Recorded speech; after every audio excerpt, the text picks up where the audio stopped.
बातमीकडे उद्धव ठाकरेंवर बावनकुळेंनी केलेल्या टीकेला संजय राऊतांनी जोरदार प्रत्युत्तर दिलंय।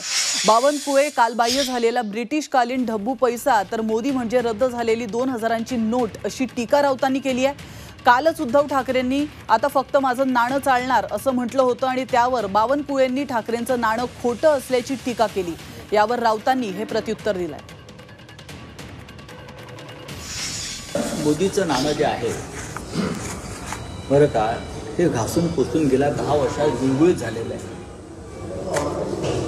मोदीने नोटबंदी केली आणि 2000ची नोट जी होती ती रद्द केली। रद्द केलेली नोट म्हणजे मोदी, ती आता चालत नाही।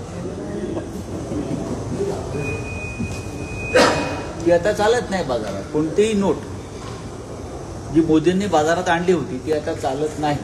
बावनकुळे हा कालबाह्य झालेला ब्रिटिशकालीन ढब्बू पैसा आहे। आता या ढब्बू पैशाला वाटत असेल की आपलं नाणं खणखणीत वाजतंय, तर त्यांनी आपले कान जरा साफ करून घ्यावे।